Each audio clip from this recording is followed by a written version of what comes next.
Шайба, но шайбу приезжать.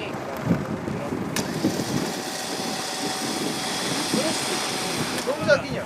Жопу кинется. Да, у тебя здоровье захуя.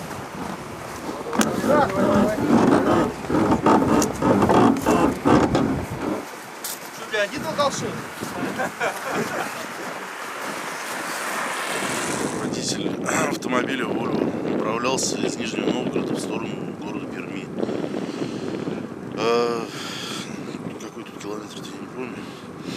Ну, ехал, нажал на тормоза, была фура впереди меня, нажал на тормоза, у меня заднюю ось тягача повело в сторону встречки.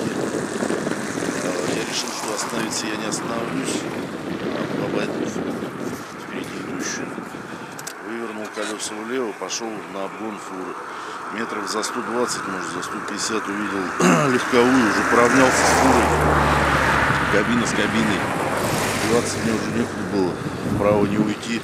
Я решил, что надо уходить влево на обочину. Пошел влево на обочину, оставив ему полосу движения легковому автомобилю. Что он проскочит по своей полосе, а он перед самым, ну, как со мной поравнялся, резко вправо и в меня. Я ушел, уходил уже в кювету, и меня ударился. Стаж водительский какой получается, Саш? Стаж водительский с 99-го года, а на Е-категории 5 лет стаж. За пятницу и последующие выходные дни с 15 по 17 января в Удмуртской республике произошло 15 дорожно-транспортных происшествий, в результате которых 1 человек погиб и 23 получили ранения. К сожалению, среди пострадавших 5 детей. ДТП с погибшим произошло 17 января около 17 часов на 253-м километре автодороги Елабуга-Пермь, территориально это Игринский район Удмуртской республики. Водитель автомобиля Volvo, мужчина 81 года рождения, выехал на сторону дороги, предназначенную для встречного движения, и столкнулся с легковым автомобилем Toyota. На месте происшествия скончался водитель автомобиля Toyota, мужчина 67 года рождения.